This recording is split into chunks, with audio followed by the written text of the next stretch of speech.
காதல் மாயையே. ஒவ்வொரு மாதத்திற்கும் ஒரு குறிப்பிட்ட முக்கியத்துவம் இருக்கிறது. குறிப்பாக பிப்ரவரி மாதம் இளைஞர்களுக்கு புத்துணர்ச்சி தருவதாகவும் மற்றவர்களுக்கு வெறுப்பையும் பயத்தையும் தருவதாக அமைகிறது. அதற்கு காரணம், மற்ற தினங்களின் அருமை அவசியம் தெரியாமல் கொண்டாடுவது போல காதலை பற்றியே தெரியாமல் மாயையான விஷயங்களை நம்பிக்கொண்டு காதலர் தினத்தை கொண்டாடுகின்றனர். குறிப்பாக பெற்றோர் பிள்ளைகளின் காதலை கண்டு பயப்படுவதன் எதிர்ப்பதன் காரணம் அவர்களின் உறவின் நிலைப்பாடின்மையே.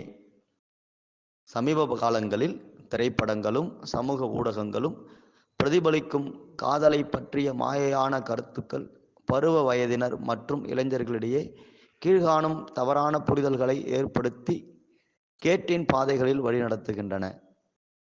ஒரே நேரத்தில் பலரை காதலிப்பது, காதலை ஏற்றுக்கொள்ள வைப்பதற்காக நச்சரித்து பின்தொடர்வது, பெற்றோர் உறவினர் சுற்றத்தாரை எதிர்ப்பது, வெறுப்பது, புரிதல் என்ற பெயரில் பொழுதுபோக்குகளுக்கு அதிக முக்கியத்துவம் அளிப்பது, சாகசம் செய்வதாக நினைத்து பல குற்றங்கள் வன்முறைகளில் ஈடுபடுவது, காதலின் புனிதத்தை நிரூபிப்பதாக காதலில் தோல்வியை ஏற்றுக்கொள்ள முடியாமல் தவறான முடிவு எடுப்பது, உடல் ஆசைகளை தீர்த்து கொள்ள துடிப்பது, சமூக வலைதளங்களில் மூழ்கி கிடப்பது, கண்மூடித்தனமாக காதலனை காதலியை நம்புவது, இதில் மூழ்கி கிடந்து எதிர்கால சிந்தனையை இழப்பது, இது மட்டுமன்றி பல கெட்ட தீய செயல்களுக்கு ஆளாகின்றனர்.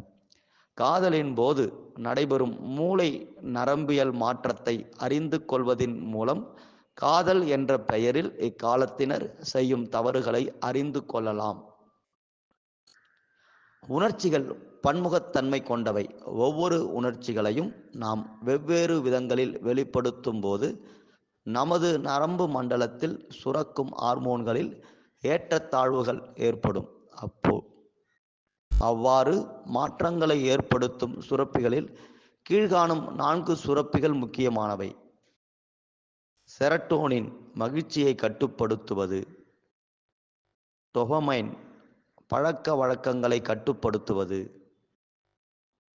ஆக்சிடோசின் அன்பை கட்டுப்படுத்துவது, என்டார்பின் குறிக்கோளை கட்டுப்படுத்துவது. இவை அனைத்தும் மேலே குறிப்பிட்ட தவறான நடவடிக்கைகளில் ஈடுபடுவதற்கான நரம்பியல் ரீதியான தூண்டுதல்களாகும். இதற்கும் நாம் இப்பொழுது பேசிக்கொண்டிருப்பதற்கும் என்ன சம்பந்தம் என்று நினைக்கிறீர்களா? சொல்கிறோம். காதல் தவறானதல்ல. அதில் ஈடுபடுபவர்கள் மகிழ்ச்சியை தேடாமல் இன்பத்தை தேட முற்படுவதே அதன் தரத்தை குறைக்கிறது. இன்பத்தை உணரும் போது டோபமைன் ஹார்மோன் தூண்டப்படும்.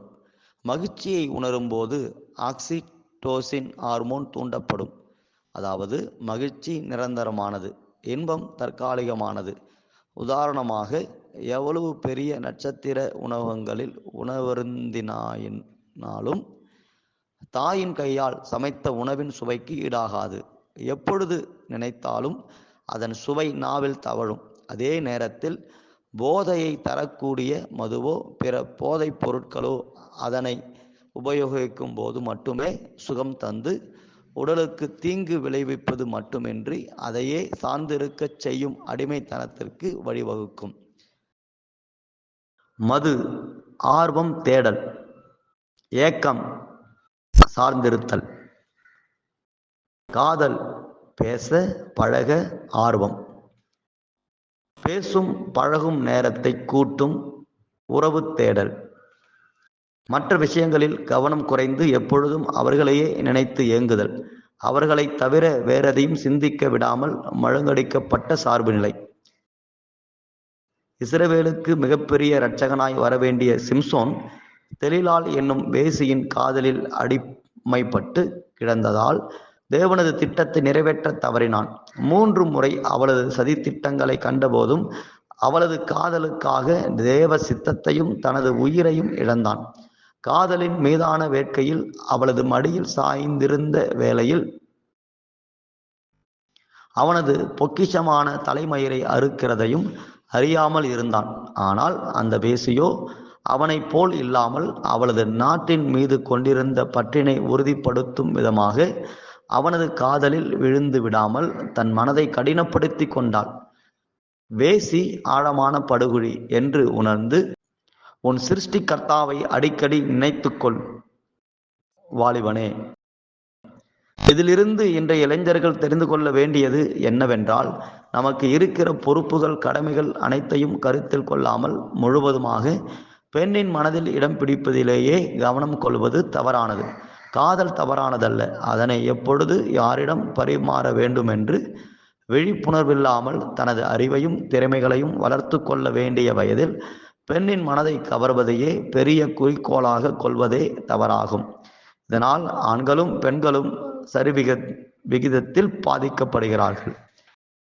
ஒரு பெண்ணானவள் தன்னை விடாமல் காதலிக்குமாறு நச்சரிக்கும் ஆண்களாலும் அதனை எவ்வாறு பக்குவமாக எதிர்கொள்வது என்பதை கற்றுக் கொடுக்காமல் அவளை வசைப்பாடும் குடும்பத்தினராலும் எளிதில் நடத்தை கெட்டவள் என்ற பட்டமளிக்கும் சமூகத்தினராலும் அதிக மன உளைச்சலை சந்தித்து பல சுய மரணங்களை தானாகவே தேடிக்கொள்கிறாள். அவ்வேளையில் அவளை படிக்க வைத்து ஆளாக்கிய பெற்றோர்களின் கவலைதான் தாங்கக்கூடிய ஒன்றாய் இருக்குமோ?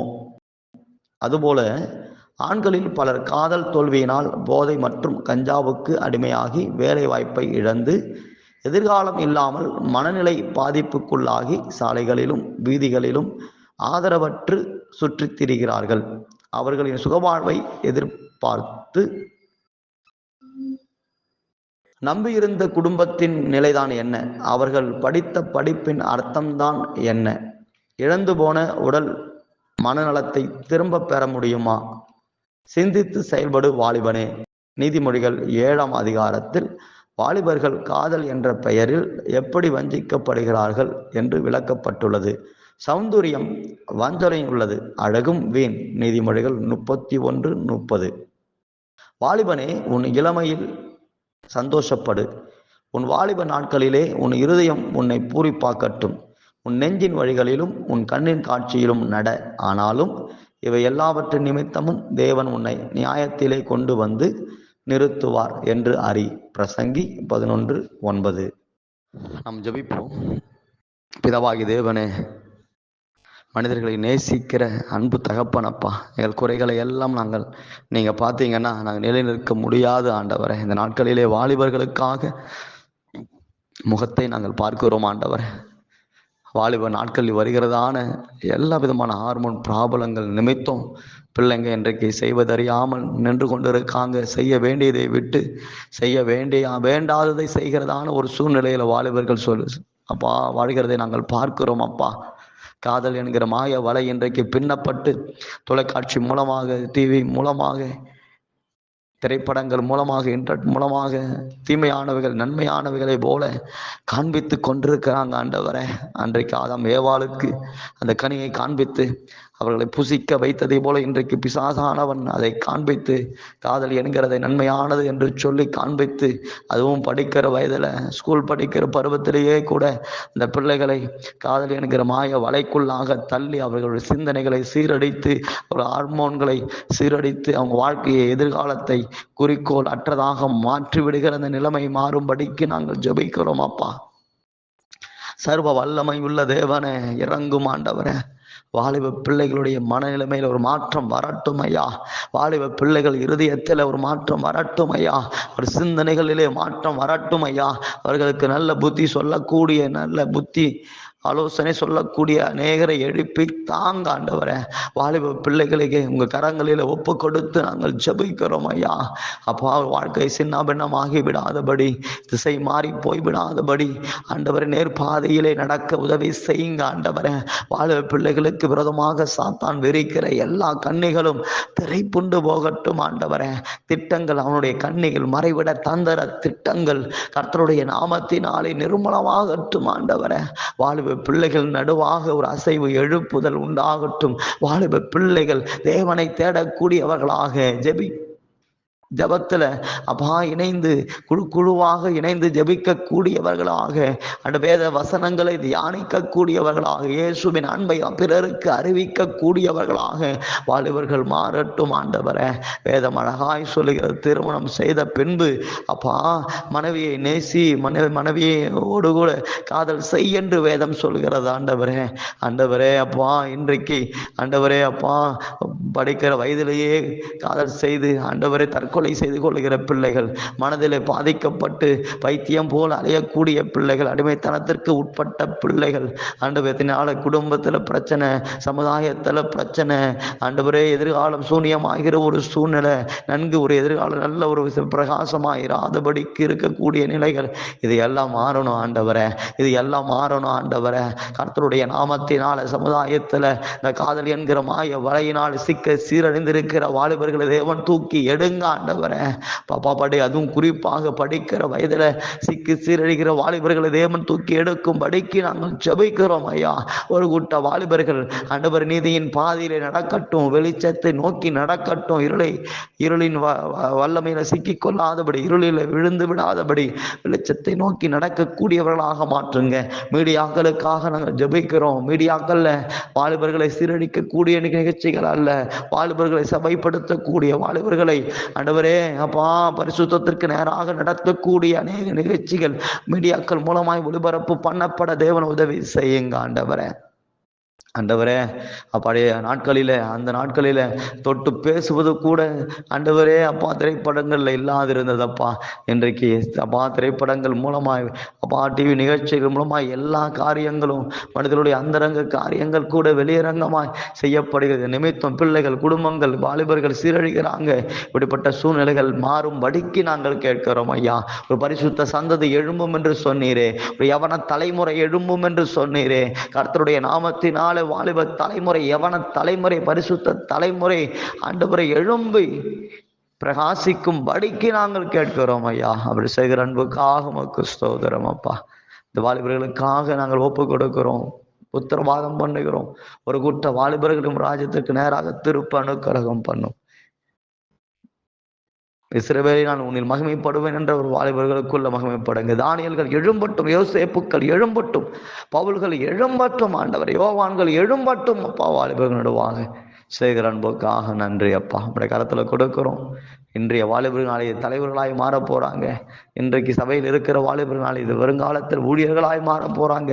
இந்த வாலிப தலைமுறை தங்களை கிருபையாய் காத்து கொள்ளட்டும் என்று சொல்லி நாங்கள் ஜெபிக்கிறோம்.